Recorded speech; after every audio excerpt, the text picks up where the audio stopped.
જે પૂર્ણ તરંગ રેક્ટિફાયર છે એનાથી આગળ આઈડીસી, આઈઆરએમએસ એ બધાના સમીકરણ, એની કાર્યક્ષમતા એ બધું આપણે આગળના લેક્ચરના અંદર જોયું હતું.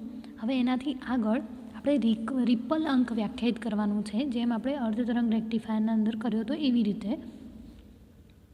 તો અહીંયા રિપલ અંક છે, તો એના અંદર રિપલ અંકની વ્યાખ્યા શું હતી કે જે આપણને આઉટપુટના અંદર ડીસી મળે છે એના અંદર કેટલા પ્રમાણમાં એસી રહેલો છે. તો આપણે રિપલ અંકને ગેમા તરીકે વ્યાખ્યાયિત કરતા હતા. ગેમા બરાબર I'(RMS) ભાગ્યા આઈડીસી,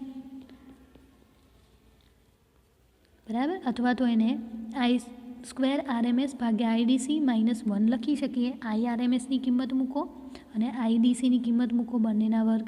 જો અહીંયા IM છે કેન્સલ થઈ જવાના. પાઈનો વર્ગ અંશમાં આવશે, છેદનો છેદ, અને 2નો વર્ગ છે તો 2 ને વર્ગમૂળમાં 2નો વર્ગ લખી શકાય. આ રીતે આપણે એને લખી શકીએ. વર્ગમૂળમાં જો પાઈ છે ઉપર આવશે તો અહીંયા આવશે પાઈનો વર્ગ ભાગ્યા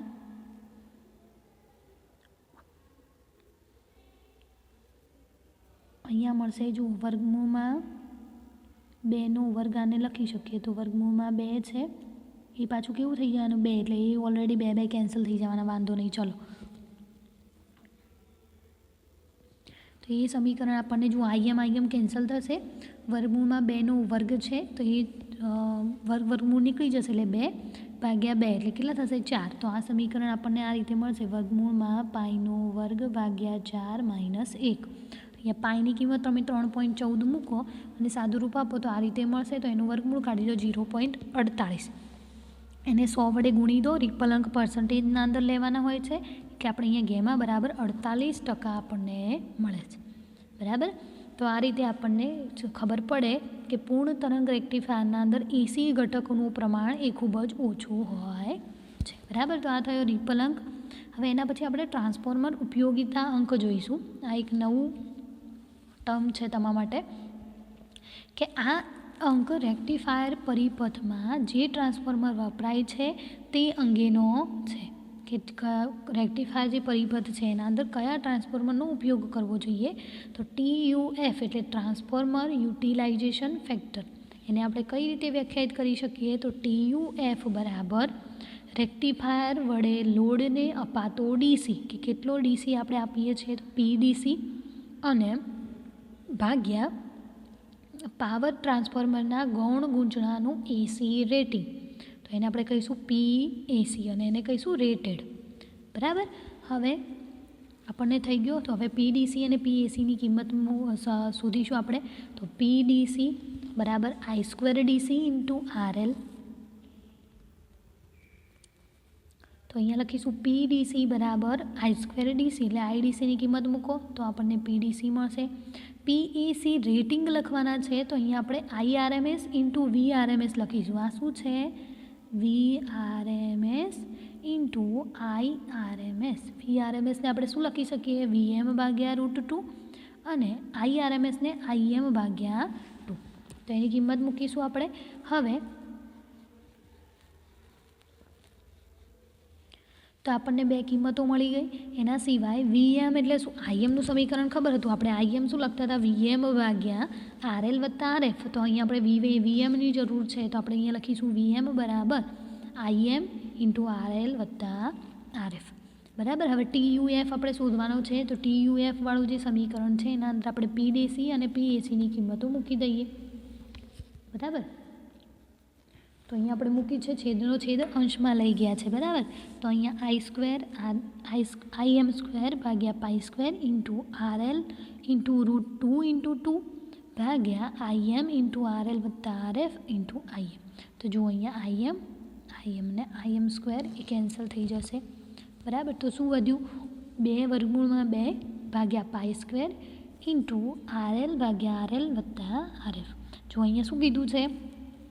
RLનું મૂલ્ય છે એ RF કરતાં કેવું છે? ખૂબ જ વધારે છે, બરાબર. તો અહીંયા RF છે એ કેવો છે? ખૂબ જ નાનો છે, તો આપણે એને અવગણી શકીએ. જો આપણે આને અવગણી શકીએ તો આ લખવાનો જ નથી. તો અહીંયા RL બંને કેન્સલ થઈ જશે. તો 2 વર્ગમાં 2 ભાગ્યા π² TUF આપણને મળશે. પાઈની કિંમત મૂકો 3.14 અને સાદુરૂપ આપો તો આપણને મળશે 0.287. બરાબર. તો રેક્ટિફાયર પરિપથમાં વાપરવા માટેના ટ્રાન્સફોર્મરનો TUF લગભગ 1 હોવો જોઈએ. ઉદાહરણ તમને એક આપેલું છે કે યોગ્ય ફિલ્ટર પરિપથ સાથે તેનું મૂલ્ય એ 0.9 જેટલું કરી શકાય છે. એટલે કે સારામાં સારો ટ્રાન્સફોર્મર કયો હોય કે જેનો TUF, જેનો ટ્રાન્સફોર્મર યુટિલાઇઝેશન ફેક્ટર છે, એનું મૂલ્ય 1 હોવું જોઈએ. બરાબર. તો એ આપણે સારું ટ્રાન્સફોર્મર કહી શકીએ. તો આ થયો ટ્રાન્સફોર્મર યુટિલાઇઝેશન ફેક્ટર. હવે એના પછી આપણે જોઈએ DC આઉટપુટ વોલ્ટેજ. તો એને આપણે કહીશું VDC. તો આપણને જે IDCનું સમીકરણ હતું, તો એ IDCના સમીકરણનો આપણે ઉપયોગ કરીશું અહીંયા. IDC બરાબર 2Im/π આપણે લખી શકીએ. બરાબર છે. અને IMની જગ્યાએ આપણે IM બરાબર VM/RL વત્તા RF સમીકરણ અહીંયા લખી શકીએ. જુઓ પછી શું કર્યું છે, RL વત્તા RF છે ને આપણે સામે ગુણી દીધા છે, એટલે આ રીતે મળશે. બરાબર. હવે IDCને અંદર ગુણ્યા છે, તો IDC × RL એને આ બાજુ રાખ્યા છે, અને IDC × RF છે તો આ બાજુ હશે તો માઇનસ થઈ જશે. તો આ રીતે મળે છે. બરાબર. હવે IDC × RL છે એને આપણે શું કહીશું, આઉટપુટ વોલ્ટેજ. બરાબર. તો VDC બરાબર IDC × RL બરાબર 2VM/π માઇનસ IDC × RF. બરાબર.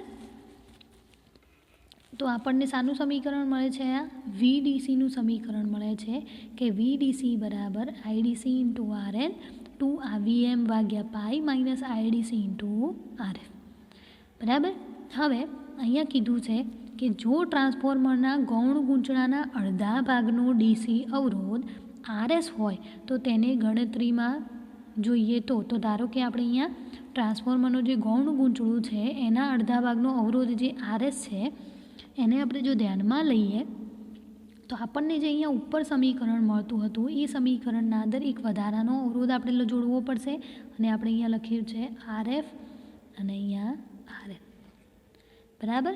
તો અહીંયા એમ કહી શકાય કે આઉટપુટ વોલ્ટેજ એ અર્ધ તરંગ રેક્ટિફાયર કરતાં કેવો મળે છે, આપણને બમણો મળે છે. બરાબર. હવે એના પછી કીધું છે પીક ઇનવર્સ વોલ્ટેજ. તો આ છેલ્લું પોઈન્ટ છે પૂર્ણ તરંગ રેક્ટિફાયરનો. જેમ આપણને પીક ઇનવર્સ વોલ્ટેજ અર્ધ તરંગ રેક્ટિફાયરના અંદર કેટલો મળતો હતો, VM જેટલો. બરાબર. યાદ હોય તો તમને. તો અહીંયા આપણે પૂર્ણ તરંગ રેક્ટિફાયર માટે પીક ઇનવર્સ વોલ્ટેજનું મૂલ્ય નક્કી કરીશું. તો જુઓ તમને અહીંયા એક આકૃતિ આપેલી છે. તો જુઓ આકૃતિમાં દર્શાવ્યા પ્રમાણે જ્યારે ડાયોડ D1 એ ફોરવર્ડ બાયસમાં હશે ત્યારે તે ક્લોઝ સ્વિચ તરીકે કાર્ય કરે છે. કારણ કે ફોરવર્ડ બાયસમાં હશે ત્યારે આ સ્વિચ શું થઈ ગઈ હશે, બંધ. એટલે ક્લોઝ સ્વિચ તરીકે કામ કરે છે. અને ડાયોડ D2 એ રિવર્સ બાયસ હોવાથી એ ઓપન સ્વિચ તરીકે કામ કરે છે. એટલે એ કેવી હશે, ખુલ્લી. બરાબર. D2નો એનોડ ગૌણ ગૂંચળાના S2 સાથે જોડાયેલ છે. D2નો જે એનોડ છે એ કોના સાથે જોડાયેલો છે, S2 સાથે જોડાયેલ છે. જ્યારે એનો કેથોડ છે એ ગૌણ ગૂંચળાના S1 સાથે ડાયોડ D1 દ્વારા જોડાયેલો છે. એનો કેથોડ કોના સાથે જોડાયેલો છે, D1 સાથે S1 સાથે જોડાયેલો છે. આકૃતિમાં દર્શાવ્યા મુજબ S1 અને S2 છેડા વચ્ચે મહત્તમ વોલ્ટેજ જે આ બંને છે S1 અને S2 એ બંને વચ્ચે મહત્તમ વોલ્ટેજ આપણને કેટલો મળે છે, VM વત્તા VM. બરાબર. અહીંયા આપણને VM મળશે, અહીંયા VM મળશે, એટલે ટોટલ કેટલો મળે છે આપણને 2VM મળે છે. બરાબર. અહીંયા લખેલું છે, જુઓ અહીંયા બરાબર છે વચ્ચે કે 2VM એટલે કોનો, VM વત્તા VM થશે, જે ડાયોડ D2ના એનોડ અને કેથોડ વચ્ચે આપણને મળે છે. બરાબર. ક્યાં મળે છે આપણને, ડાયોડ D2ના એનોડ અને કેથોડ વચ્ચે આપણને આ વોલ્ટેજ મળશે. અને જેને આપણે પીક ઇનવર્સ વોલ્ટેજ કહેતા હતા, તો પીક ઇનવર્સ વોલ્ટેજ અહીંયા શું મળે છે આપણને, 2VM જેટલો મળે છે. બરાબર. તો અહીંયા આપણે એના કયા કયા સમીકરણો સાબિત કરેલા છે જોઈ લઈએ.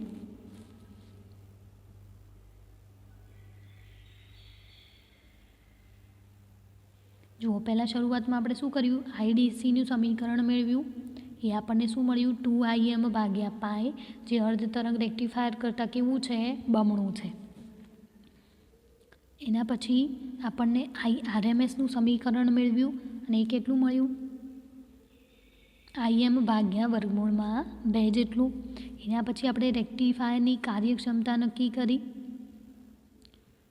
તો રેક્ટિફાયરની કાર્યક્ષમતા, તો એના માટે આપણે જેને આપણે શું કહેતા હતા, ઈટા, એને આપણે લખ્યા 81.2% જેટલી એની આપણને શું મળે છે, કાર્યક્ષમતા મળે છે, જે અર્ધ તરંગ રેક્ટિફાયર કરતાં કેવી છે, બમણી છે. એના પછી રિપલંકને વ્યાખ્યાયિત કર્યો. રિપલંક આપણને કેટલો મળે છે, 48% જેટલો મળે છે. અને જે એસી અર્ધ તરંગ રેક્ટિફાયર છે એની સાપેક્ષમાં કેવું છે, ખૂબ જ ઓછું છે. એટલે જે ડીસી ઘટકો છે એના અંદર વધારે પ્રમાણમાં એસી ઘટકો રહેલા હોતા નથી. એના પછી આપણે TUF, ટ્રાન્સફોર્મર યુટિલાઇઝેશન ફેક્ટર, એનું સમીકરણ મેળવ્યું, જે આપણને શું મળ્યું, 0.287 જેટલું આપણને મળે છે. અને TUF સારું રેક્ટિફાયર પરિપથમાં વાપરવા માટેનો જે ટ્રાન્સફોર્મર છે એના માટે TUF કેટલો હોવો જોઈએ, લગભગ 1 જેટલો હોવો જોઈએ. એના પછી આ ડીસી આઉટપુટ વોલ્ટેજ VDC આપણે લખ્યા. તો VDCને આપણે કઈ રીતે વ્યાખ્યાયિત કર્યા, તો એને આપણે VDC બરાબર 2Vm/π -IDC (RF + RL). અને છેલ્લે લાસ્ટ પીક ઇન્વર્સ વોલ્ટેજ આપણને મળ્યો અને એનું મૂલ્ય આપણને 2Vm જેટલું મળે છે. એ અર્ધ તરંગ રેક્ટિફાયર કરતાં બમણું મળે છે. બરાબર. તો આના પછી આપણે અર્ધ તરંગ અને પૂર્ણ તરંગ રેક્ટિફાયરની થિયરી પૂરી કરી છે. આના પછી હવે આપણે બ્રિજ રેક્ટિફાયર આવે છે અને જેની જે થિયરી છે એ આપણે આના પછીના લેક્ચરના અંદર જોઈશું. બરાબર. તો આટલા સુધી આપણે રાખીએ છીએ.